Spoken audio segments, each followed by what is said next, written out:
Chapter 2. Northern India Age of the Three Empires, 800 to 1000. A number of powerful empires arose in North India and the Deccan between AD 750 and 1000.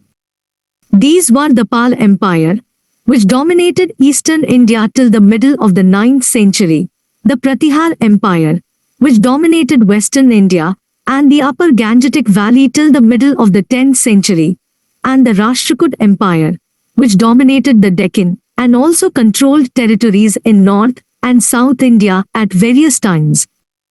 Each of these empires, although they fought among themselves, provided stable conditions of life over large areas, extended agriculture, built ponds and canals, and gave patronage to arts and letters, including temples. Of the three, the Rashtrakud Empire lasted the longest. It was not only the most powerful empire of the time, but also acted as a bridge between North and South India in economic as well as in cultural matters. The struggle for domination in North India, the Pals. Following the reign of Harsha, Kannauj was considered the symbol of the sovereignty of North India, a position which Delhi was to acquire later. Control of Kannauj also implied control of the upper Gangetic Valley and its rich resources in trade and agriculture. In addition, the Pals and the Pratihar clashed with each other for the control of the area extending from Banaras to South Bihar, which again had rich resources and well-developed traditions. The Pratihar clashed with the Rashtrakud also. The Pal Empire was founded by Gopal, probably in 750 when he was elected king by the notable men of the area to end the anarchy prevailing there. He was succeeded in 770 by his son Dharmapal, who ruled till 810. Dharmapal was defeated by the Rashtrakud ruler, Dhruva, who had earlier defeated the Pratihar ruler.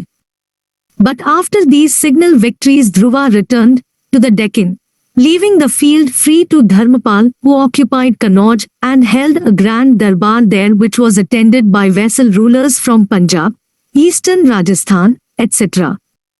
But Dharmapal could not consolidate his control over Kannauj.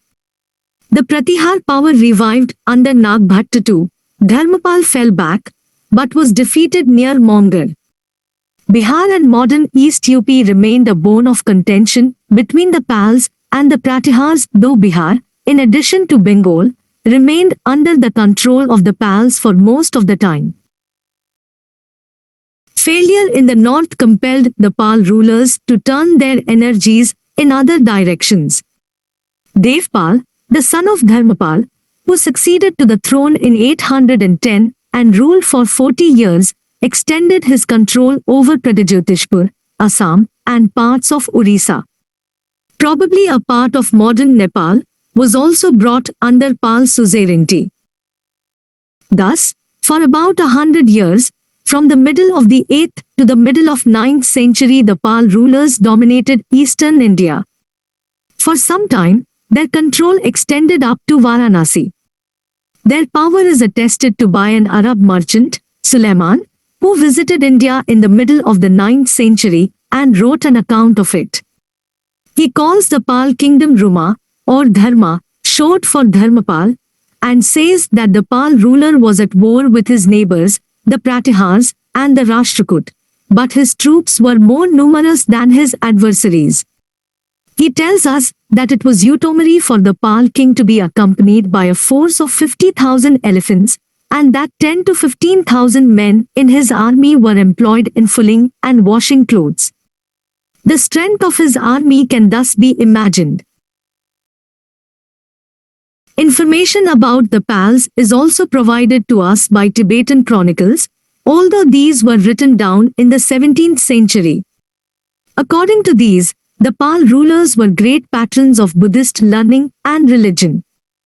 The Nalanda University, which had been famous all over the Eastern world, was revived by Dharmapal, and 200 villages were set apart for meeting its expenses. He also founded the Vikramshila University, which became second only to Nalanda in fame. It was located on the top of a hill, on the banks of the Ganga in Magad amidst pleasant surroundings. The Pals built many viharas, in which a large number of Buddhist monks lived. The Pal rulers also had close cultural relations with Tibet. The noted Buddhist scholars, Santarakshita and Deepankara, called Atisa, were invited to Tibet, and they introduced a new form of Buddhism there. As a result, many Tibetan Buddhists flocked to the universities of Nalanda and Vikramshila for study. The Pals had close trade contacts and cultural links with Southeast Asia. The trade with Southeast Asia was very profitable and added greatly to the prosperity of the Pal Empire and led to the incursion of gold and silver from these countries into Bengal. The powerful Selendra dynasty, which was Buddhist in faith and which ruled over Malaya, Java, Sumatra and the neighboring islands, sent many embassies to the Pal court and sought permission to build a monastery at Nalanda, and also requested the Pal ruler, Devpal, to endow 5 villages for its upkeep. The request was granted and bears testimony to the close relations between the two empires. The Pratihars. The Pratihars are also called Gurjara Pratihars, probably because they originated from Gurjaratra or southwestern Rajasthan. They were, at first, probably local officials, but were able to carve out a series of principalities in central and eastern Rajasthan. They gained prominence on account of their resistance to Arab incursions from Sindh into Rajasthan. However, the Arabs were decisively defeated by the Chalukya rulers of Gujarat in 738 and ceased to be a real danger. The efforts of the early Pratihar rulers to extend their control over the upper Ganga valley and Malwa were defeated by the Rashtrakut rulers Dhruva and Gopal III. In 790 and again in 806-07, the Rashtrakut defeated the Pratihars and then withdrew to the Deccan, leaving the field free for the Pals. Perhaps the main interest of the Rashtrakut was the domination of Malwa and Gujarat. The real founder of the Pratihar Empire and the greatest ruler of the dynasty was Bhoja. He rebuilt the empire, and by about AD 836, he had recovered Kannauj, which remained the capital of the Pratihar Empire for almost a century.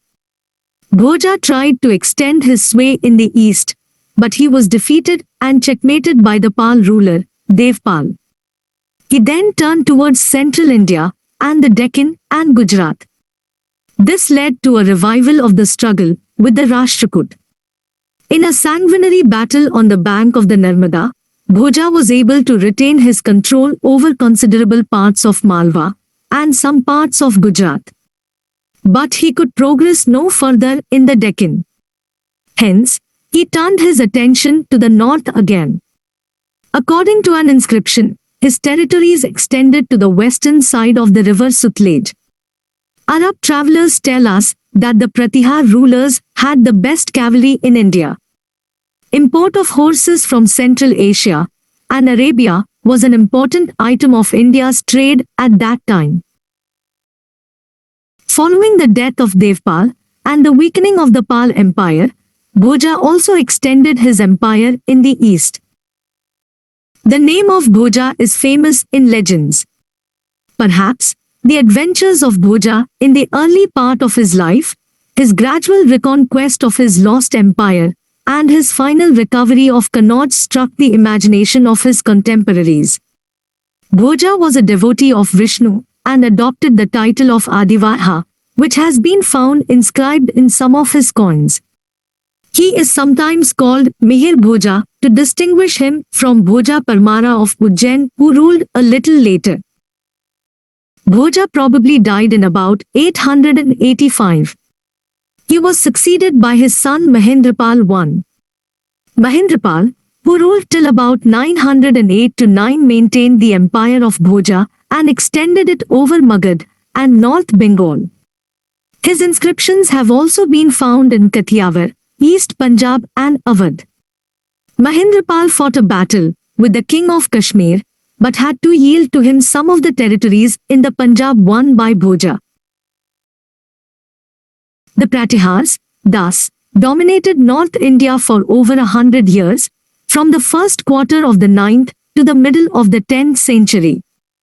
Al-Masudi, a native of Baghdad, who visited Gujarat in 915 to 16, testifies to the great power and prestige of the Pratihar rulers and the vastness of their empire. He calls the Gurjara Pratihar kingdom Al-Juzra, a corrupt form of Gurjara, and the king Bora, probably a mispronunciation of Adivdraha, the title used for Bhoja, although Bhoja had died by that time. Al-Masudi says that the empire of Juzra had 1,800,000 villages, cities and rural areas and was about 2,000 kilometers in length and 2,000 kilometers in breadth. The king's army had 4 divisions, each consisting of 7,000,000 to 9,000,000 men. With the army of the north, he fights against the ruler of Multan and other Muslims who aligned themselves with him. The army of the south fought against the Rashtrakud and of the east against the Pals. Fai had only 2,000 elephants trained for war, but the best cavalry of any king in the country. The Pratihars were patrons of learning and literature. The great Sanskrit poet and dramatist, Rajshekhar, lived at the court of Mahipal, a grandson of Bhojai. The Pratihar also embellished Kannauj with many fine buildings and temples. During the 8th and 9th centuries, many Indian scholars went with embassies to the court of the Caliph at Baghdad. These scholars introduced Indian sciences, especially mathematics, algebra and medicine to the Arab world. We do not know the names of the Indian kings who sent these embassies. The Pratihars were well known for their hostility to the Arab rulers of Sindh. Despite this, it seems that the movement of scholars and goods between India and West Asia continued even during this period. Between 915 and 918, the Rashtrakud king, Indra III, again attacked Kannauj and devastated the city. This weakened the Pratihar Empire, and Gujarat probably passed into the hands of the Rashtrakud. The loss of Gujarat, which was the hub of the overseas trade and the main outlet for North Indian goods to West Asian countries, was another blow to the Pratihars. Another Rashtrakud ruler, Krishna III, invaded North India in about 963 and defeated the Pratihar ruler. This was followed by the rapid dissolution of the Pratihar Empire. The Rashtrakud. While the Pals and the Pratihars were ruling over North India, the Deccan was being ruled by the Rashtrakud, a remarkable dynasty which produced a long line of warriors and able administrators. The kingdom was founded by Danti Durga, who set up his capital at Manikhet or Malkt near modern Sholapur. The Rashtrakud soon dominated the entire area of northern Maharashtra. They also engaged with the Pratihars for the overlordship of Gujarat and Malwa as we have seen above. Although their raids did not result in the extension of the Rashtrakud Empire to the Ganga Valley, they brought rich plunder and added to the fame of the Rashtrakud. The Rashtrakud also fought constantly against the eastern Chalukyas of Vengi, in modern Andhra Pradesh, and in the south against the Pallavas of Kachi and the Pandyas of Madurai. Probably the greatest Rashtrakud rulers were Govinda III, 793 to 814, and Amogvarsh, 814 to 878.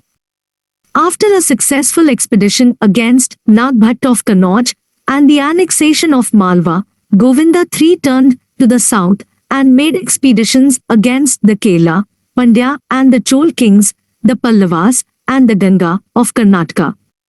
The king of Lanka and his minister were captured and brought over as prisoners to Halapur.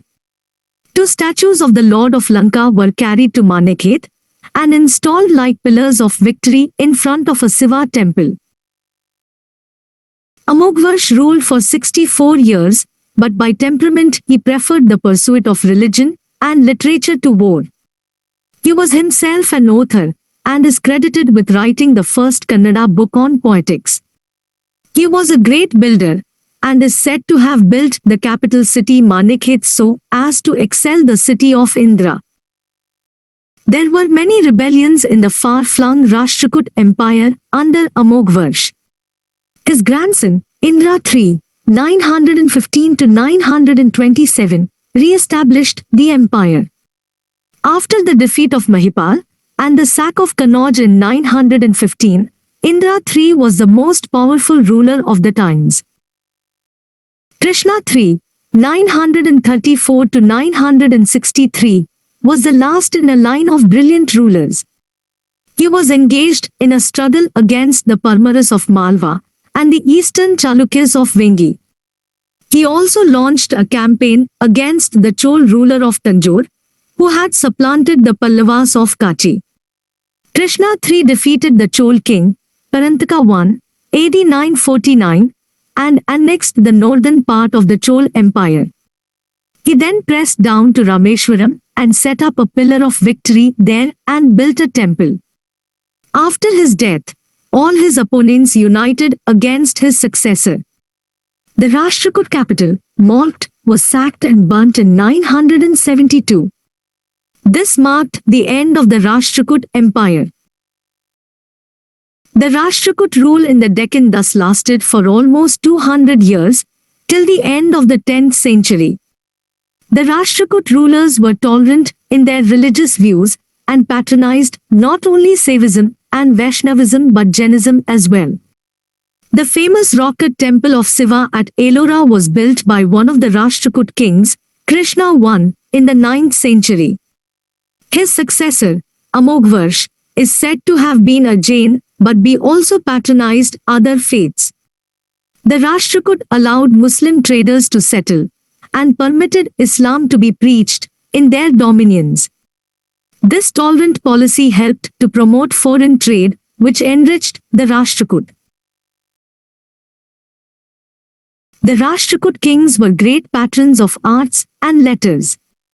In their courts, we find not only Sanskrit scholars, but also poets and others who wrote in Prakrit and in the Apabhramsha, the so-called corrupt languages, which were the forerunners of the various modern Indian languages. The great Abharansha poet, Swayambhu, and his son probably lived at the Rashtrakoot court. Political ideas and organization. The system of administration in these empires was based on the ideas and practices of the Gupta Empire, Harsha's kingdom in the north, and the Chalukyas in the Deccan. As before, the monarch was the center of all affairs. He was the head of the administration as well as the commander-in-chief of the armed forces. The king also dispensed justice. Vassal rulers and autonomous chiefs often limited the area of the direct administration of the king, although the kings adopted high-sounding titles such as Maharaj Ziraj Parambhattarka etc., and claimed to be Chakravartin, or supreme, of all Indian rulers.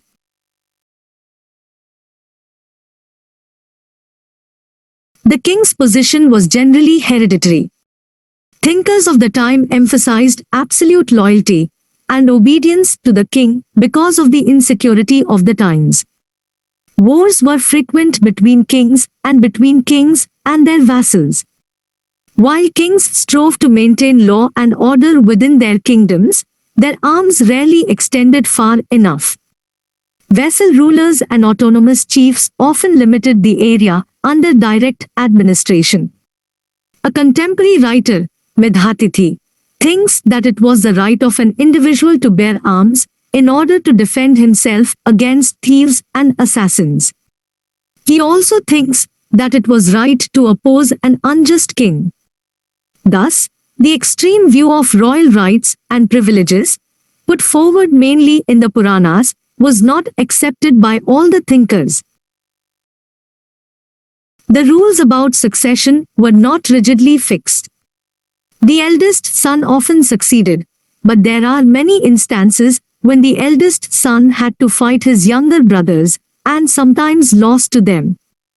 Sometimes, rulers designated the eldest son or another favorite son as their Yuvraj or successor. In that case, the Yuvraj stayed at the capital and helped in the task of administration.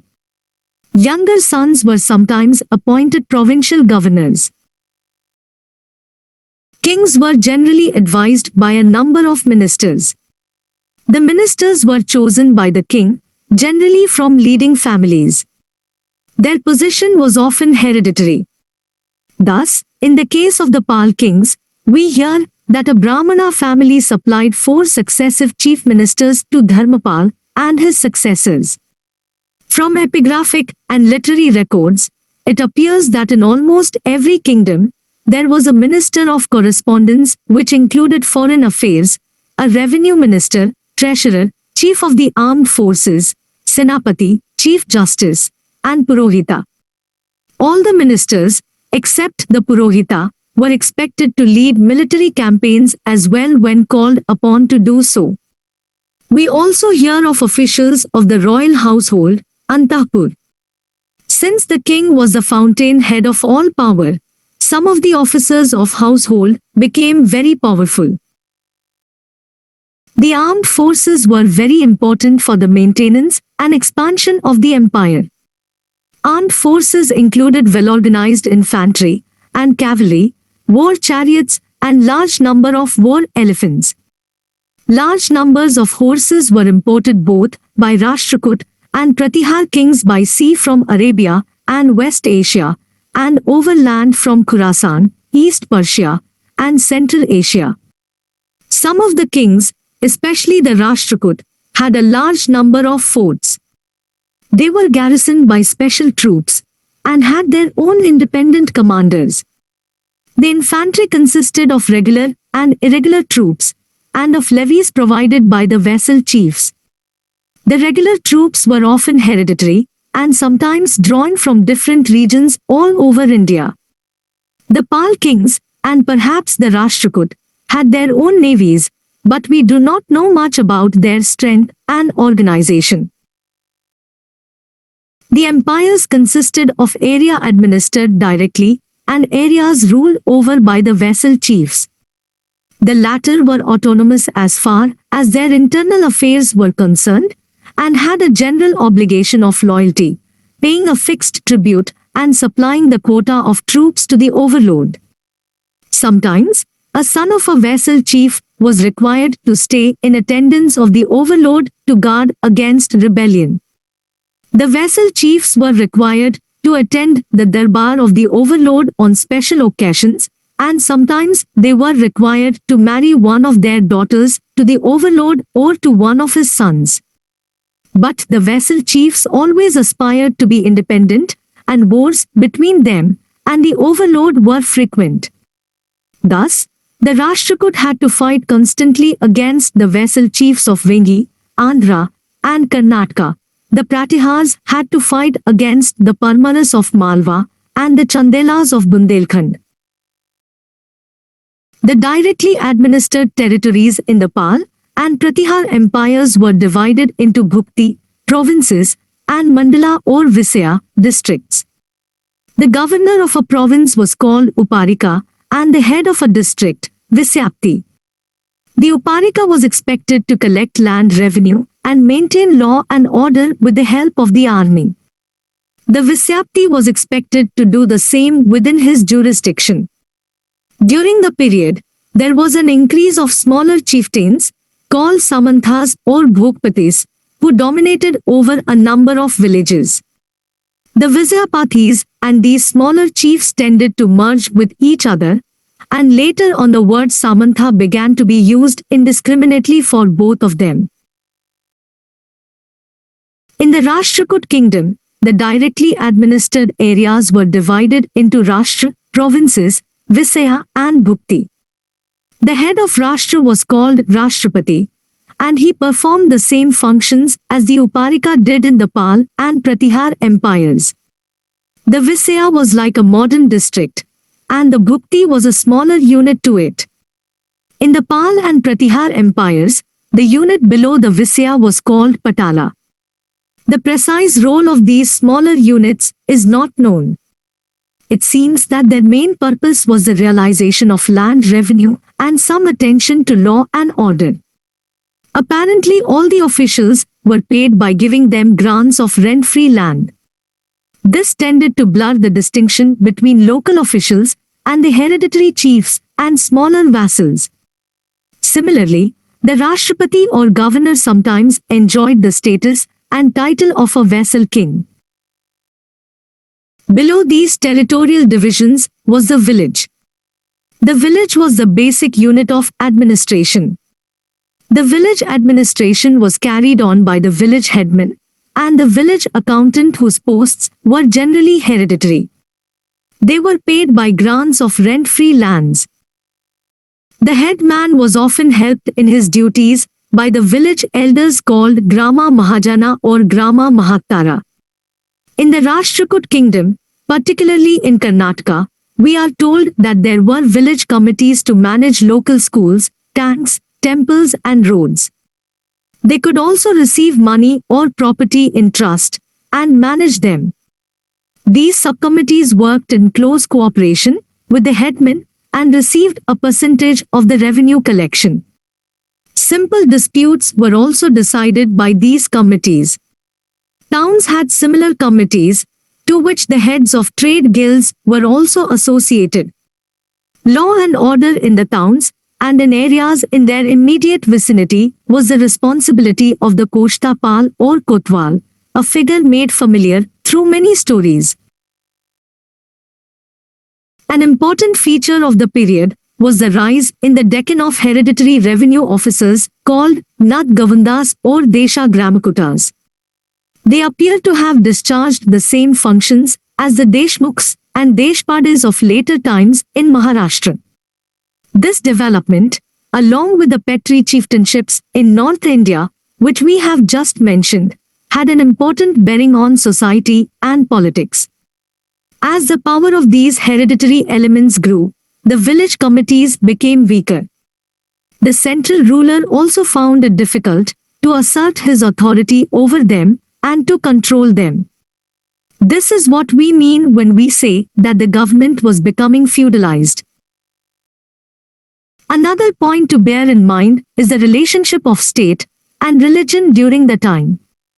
Many of the rulers of that time were devout followers of Shiva or Vishnu, or they followed the teachings of Buddhism or Jainism.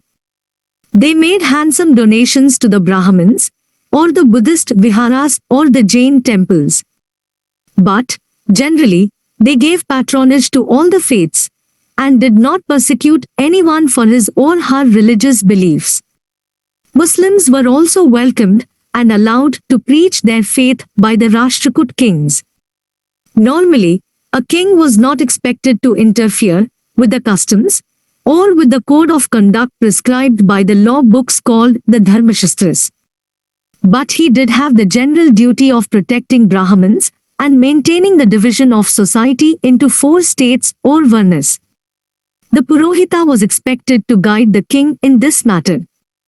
But it should not be thought that the Purohita interfered with state affairs or dominated the king.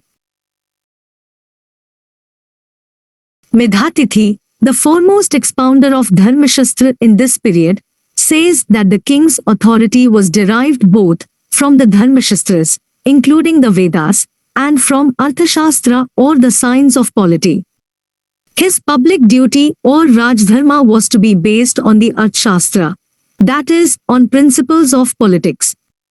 This really meant that politics and religion were, in essence, kept apart, religion being essentially a personal duty of the king. Thus, the kings were not dominated by the priests or by the sacred law expounded by them. Religion was, however, important for legitimizing and strengthening the position of the rulers. Many of the rulers therefore built grand temples, often at their capitals, and gave handsome land grants for the maintenance of the temples and to the Brahmins.